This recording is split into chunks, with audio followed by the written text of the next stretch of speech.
Tenemos la palabra profética más segura, a la que hacemos bien prestar atención, como a una antorcha que alumbra en lugar oscuro. Bienvenido al repaso de la lección por el pastor Eric Barría.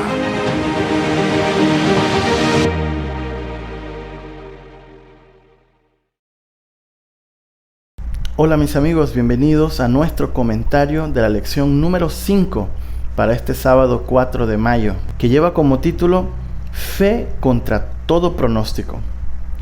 Pues es un título interesante porque es muy fácil tener fe cuando no corre riesgo nuestra vida. Es fácil tener fe cuando las cosas van bien, pero cuando tener fe y vivir de acuerdo a la fe tenía que ver con vivir o morir, es allí donde contra todo pronóstico, donde los gobiernos estaban de acuerdo, donde la institución religiosa estaba de acuerdo, donde todo el mundo estaba de acuerdo con que la tradición era más importante que la palabra de Dios, contra todo ese pronóstico terrible, un rayo de luz empezó a crecer, se mantuvo, empezó a arder hasta la mañana, donde hubo grandes reformas en toda Europa y en el mundo conocido. Si hay algo que los reformadores todos tenían en común, es que tenían un propósito claro de vida. Es muy peligroso como miembros de iglesia el estar en la iglesia y no tener un propósito real. ¿Por qué estamos ahí? ¿Por qué adoramos? ¿Por qué hacemos lo que hacemos? ¿Por qué vamos a la iglesia? ¿Por qué predicamos el evangelio? ¿Para qué? Un cristiano que no tiene propósito en la vida es un cristiano que sinceramente no sabe por qué está. Se sienta y dice, bueno, aquí estoy, vengo, pero realmente no sé a qué vengo. No sé cuál es mi papel en la viña del Señor. Y ese, querido amigo, las Escrituras proveen significado y propósito a la vida. Las Escrituras te ayudan a entender el propósito por el cual fuiste creado, de dónde venimos y hacia dónde vamos. Preguntas que se conocen como las preguntas de la existencia. Y al analizar los capítulos del 7 al 11 del Conflicto de los Siglos, te darás cuenta que todo este desfile de hombres fieles contra todo pronóstico tenían una sola brújula, y era la palabra de Dios. El escrito está. Hoy también los hijos de Dios sufrimos diferentes pruebas, situaciones difíciles que vienen y que vendrán o que ya estamos pasando. Pero así como esos reformadores tuvieron una vida con sentido, así también somos invitados esta semana a abrir la palabra de Dios y poder descubrir las bendiciones y los beneficios que da el estudio, no solo sistemático, sino el estudio diario, real y personal con la Escritura, con la palabra de Dios. El Salmo 119 nos presenta un capítulo entero referente a la importancia de la ley de Dios y la palabra de Dios. En el versículo 103 encontramos lo siguiente: cuán dulces son a mi paladar tus palabras, más que la miel a mi boca. No sé si a ti te gusta lo dulce, la miel, pero David está expresando una realidad de su propia experiencia. Y es que cuando él leía la Biblia, eso era dulce, hermoso, agradable a su paladar. Él degustaba la palabra de Dios. Luego el versículo 104 dice: de tus mandamientos he adquirido inteligencia, por tanto he aborrecido todo camino de mentira. Estos versículos los leyeron los reformadores. Entendieron que la Biblia era el antídoto contra el error, contra la mentira. Se dieron cuenta que al estudiar podían en su propia lengua el entender con inteligencia y sabiduría que Dios promete dar a aquellos que se acercan humildemente a escudriñar su palabra. La Biblia se convirtió en el fundamento, en la esencia de la vida de cada uno de ellos, y debe ser también la esencia de la vida de cada uno de nosotros. Ellos aprendieron a atesorar cada palabra que salía de la boca de Dios, aprendieron a oír su voz. Y en medio de tantas voces que hoy se levantan, cuán importante es que nosotros también podamos entender la primacía, la importancia de oír la voz de Dios en este tiempo tan difícil que enfrentamos. Las Escrituras nos dan esperanza, son un antídoto contra el dolor. nos fortalece en sus promesas, en la fe de lo que está por venir, que aún no tenemos, pero nos llena de esa motivación extra para crecer y avanzar en el camino de la vida cristiana. Fortalecen nuestra debilidad y también nos da sabiduría para aprender a vivir conforme a la voluntad de nuestro Dios, agradándole en todo. Hoy la iglesia está llena de cristianos casuales o nominales, como se les llama. Cristianos de nombre. Salen de la iglesia, pero ven allí a alguien tirado en la calle y no se preocupan. Simplemente lo ignoran. La iglesia hoy está llena de gente complaciente, de gente que le da igual todo, indiferente a las necesidades de los demás. La iglesia hoy está llena de cristianos superficiales. Y el antídoto contra todo esto es el poder de la palabra de Dios. Me llamó mucho la atención en estudio de esta semana las palabras de Wycliffe cuando fue juzgado, y él dice esto según el conflicto de los siglos. ¿Contra quién piensan que están contendiendo? ¿Contra un anciano que ya está al borde del sepulcro? No, contra la verdad que es más fuerte que ustedes y que los vencerá. ¡Qué pasión! El deseo de Wycliffe era traducir la Biblia a la lengua de la gente para que todos pudiesen salir de la oscuridad. Y se cumplió en la vida de este hombre, porque con el tiempo se tradujeron miles y miles de Biblias al inglés que permitirían que la gente saliera de las tradiciones y de los engaños que el enemigo estaba realizando por medio de la misma iglesia. Difundir el evangelio nunca ha sido fácil. El mismo apóstol Pablo encontró mucha resistencia al momento de querer transmitir la palabra de Dios, y los reformadores igual. Eran quemados en la hoguera, eran difamados, eran torturados, podían perder su nacionalidad, sus terrenos, podían ser expulsados de sus propias tierras, y con todo y eso ellos se mantuvieron firmes a la palabra, a la motivación de su vida. Fue la fe la que los mantuvo firmes, permanecieron viendo el galardón que les esperaba. Uno de los casos más tremendos de esta semana que estudiamos fue el caso de Tyndale, quien fue terriblemente estrangulado por su deseo de traducir la Biblia, y todavía hoy se puede escuchar sus últimas palabras: Señor, abre los ojos al rey de Inglaterra. 4 años después, así ocurrió. Aparecieron versiones de la Biblia en inglés y la verdad fue difundida a todas esas personas que necesitaban saber la verdad del Evangelio. Ese sacrificio de Tyndale valió la pena, su muerte valió la pena. Ellos confiaban que Dios estaba obrando ese propósito en sus propias vidas. Otro personaje que cambiaría la historia sería Martín Lutero. El Espíritu Santo empezó a operar en su mente, a ayudarle a entender que las cosas que él estaba haciendo no estaban correctas delante de Dios.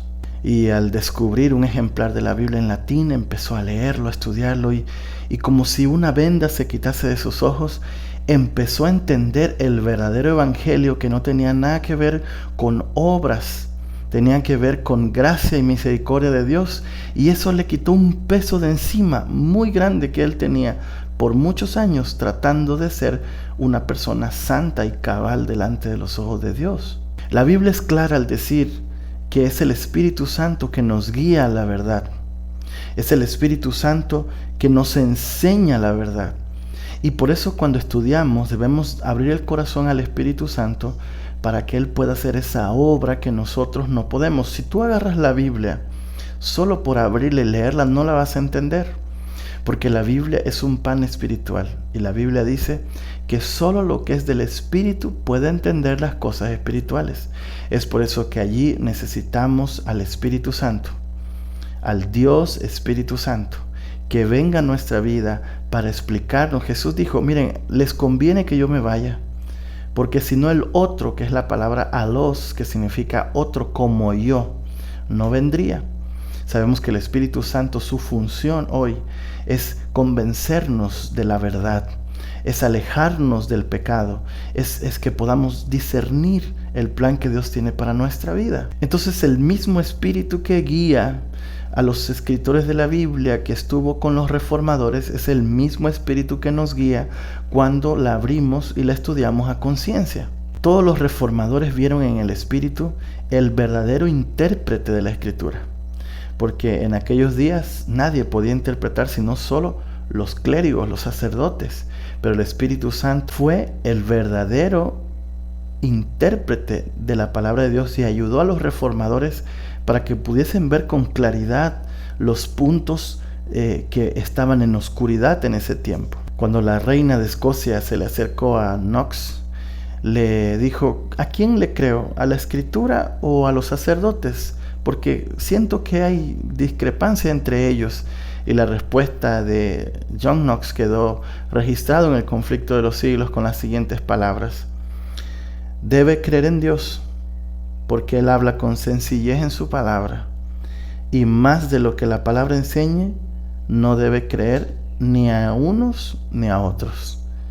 Knox estaba muy claro en que era la palabra de Dios la que podría quitar y despejar cualquier duda del corazón. Satanás sabe que mientras aleje la Biblia de nosotros, estamos desorientados. Por muchos años Satanás logró eso, pero la luz del Evangelio empezó a crecer y las Biblias empezaron a reproducirse, las traducciones llegaron a la gente, y Satanás sabía que lo único que podía hacer era asesinarlos, porque una persona que ha entendido el Evangelio es difícil que se desvíe, porque tiene un claro propósito en la vida. Los reformadores entendieron que la salvación era una obra de Dios. En aquellos días donde se podía comprar la salvación, se podía comprar, y todavía, increíble, en pleno siglo XXI hay personas que todavía creen que tenemos que hacer algo para ser salvos. Pero el que tenía que hacer algo ya lo hizo, fue Cristo Jesús. Él dio su vida, Él vivió una vida perfecta. Nosotros cometemos un error de enfatizar mucho la muerte de Jesús. Y no está mal, la muerte de Jesús es muy importante.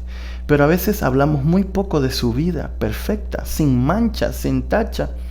Jesús es el único ser humano, porque era ser humano, que vivió sin pecar. De ahí todos los demás, aparte de Jesús, todos los demás pecamos. Entonces Jesús y su inmaculada vida, su vida sin desviarse ni siquiera en pensamiento, es nuestra garantía de salvación. Cuando los reformadores entendieron eso, se dieron cuenta que el único camino hacia la salvación era Cristo. No había confesiones a seres humanos, no habían cosas que pudieran hacer ellos como ir a las guerras. Les decían: vayan a las guerras, si matan 4 o 5 herejes tienen años de perdón, y la gente iba, asesinaba, hacía cosas por ganar. Subiendo las escalinatas de San Pedro, allí en su oído resonó a Martín Lutero: mas el justo vivirá por la fe. Y ahí se levantó y se fue para su casa, entendiendo que no eran las rodillas sangrantes las que le harían que Dios le amara más. De paso, hay personas que creen que Dios ama más cuando haces ciertas cosas y que Dios ama menos cuando haces otras cosas. Pero es que realmente no se puede aumentar el amor de Dios, porque el amor de Dios de por sí ya es grande para con nosotros. No hay cosa que tú puedas hacer para que Dios te ame más. Dios ya te ama más. La salvación es un asunto de gracia, es un asunto de misericordia, y solamente viene a través de Jesucristo. Las buenas obras tienen su lugar, claro que sí. Es el fruto de la salvación. Es como un buen perfume que te colocas, pero que no sirve si primero no te das un buen baño. No sé si has visto tú una persona que después de hacer ejercicio no se baña con agua, sino que solo se echa perfume. ¿Qué crees tú que va a pasar? Pues sencillamente que eso no funciona así, porque la mezcla del sudor con el perfume no va a dar una buena fragancia. Pero para que el perfume, que serían las buenas obras, funcionen, tú necesitas ir al agua, y el agua es Cristo. el agua y el jabón es Cristo, el único que puede limpiar tu vida. Entonces te llenará de buenas obras, que ya es el perfume que te colocas después de bañarte. Y ahora sí, un perfume bien puesto después de un buen baño es algo agradable, que agrada a todos, pero las obras siguen siendo el resultado de la fe. No son menos importantes, pero sí es necesario que entendamos que los reformadores entendieron que el único camino para la salvación era por medio de Jesucristo. Y aquí hay una cita poderosa en el deseo de todas las gentes, que siempre que la leo y la encuentro me llena de mucho gozo y de mucho anhelo en querer realmente servir a Dios. La hermana White dice así: Cristo fue tratado como nosotros merecemos, para que nosotros pudiésemos ser tratados como Él merece. Fue condenado por causa de nuestros pecados, en los que Él no había participado, con el fin de que nosotros pudiésemos ser justificados por medio de su justicia, en el cual tampoco habíamos participado. Es decir, vamos a recibir algo que no merecemos: la justicia de Cristo, la perfección de Cristo. Y Él murió por una muerte que tampoco merecían, por nuestra culpa, nuestros pecados. Él sufrió la muerte que era nuestra, para que nosotros pudiésemos recibir la vida que era suya. Es un poema, es algo que debería hacérsele música, porque realmente es el centro de lo que sucedió hace 2000 años atrás, y que entendieron los reformadores al estudiar las Sagradas Escrituras. Ahora bien, la gracia de Dios nos cambia, nos transforma, no nos deja igual. El Señor nos recibe como estamos, pero no nos deja como estamos. El Espíritu de Dios empieza a hacer una obra que se inicia en el interior del ser humano, en el corazón, y luego se va manifestando en forma exterior a través de las buenas obras. Las buenas obras tienen su lugar, claro que sí, pero no para salvar. Las buenas obras tienen su lugar como un testimonio de la limpieza del corazón que ha sido efectuada solo por Cristo. Escucha bien esto, porque hay mucha confusión en este tema. Mucha gente hoy cree que va a ir al cielo por las cosas buenas que hace. Imposible. No es suficiente ser bueno o hacer cosas buenas para ir al cielo. Hay mucha gente buena hoy que no cree en Cristo Jesús. Puede ser muy bueno, puede ser filántropo, puede ser una persona, un buen vecino, un buen padre, pero si no entrega su vida a Jesucristo, está perdido. Con todas sus buenas obras está perdido. Así que no hay cosa que nosotros podamos hacer para alcanzar la salvación. Pero una vez el Señor nos salva, nos coloca en una posición distinta de donde estábamos, dice el salmista: puso mi pie sobre peña y puso una canción nueva en mi corazón. Es lo que dice el Salmo 119, que fue nuestra lectura bíblica de esta semana. En mi corazón he guardado tus dichos. Entonces vienen las buenas obras para no pecar contra ti. Es el resultado de la obra de Dios, del Espíritu Santo en mi corazón, que empiezo yo a generar actitudes hacia Dios buenas obras, pero no para salvar, sino como el fruto que le sale a un árbol y que se puede disfrutar. Esas naranjas, esos mangos, son fruto de lo que ha sucedido en el árbol internamente. No puede haber fruto sin que haya una conexión. Entonces, la conexión es primero, la salvación es primero, y luego la obediencia viene como resultado de una obra de Dios en el corazón, porque humanamente no podemos obedecer. Humanamente no podemos, con el nacimiento que traemos a este mundo, no podemos obedecer los mandamientos de Dios. Podemos tenerlos exteriormente, leerlos ahí en Éxodo 20, pero no vamos a poder ser obedientes. La obediencia es un fruto, es un resultado de algo interno, de un nuevo nacimiento, de un nuevo corazón que solo Dios te puede dar. Quiero invitarte para que puedas tomar tiempo para estudiar la palabra de Dios. Abre tu corazón. Permite que el Espíritu Santo te guíe de tal manera que puedas tener, contra todo pronóstico, una vida llena de Jesucristo. Que abra los ojos, que te haga entender el Evangelio de tal manera que puedas compartirlo como una carta abierta para todos los que se acerquen. Que Dios te bendiga. Permíteme hacer una oración por ti. Señor, en esta hora te doy gracias por estas lecciones que nos presentan un desfile de hombres fieles que decidieron no hacer lo que todos hacían. Decidieron ir a tu palabra, aún a expensas de su propia vida. Hicieron sacrificios para que hoy podamos nosotros tener una Biblia en casa.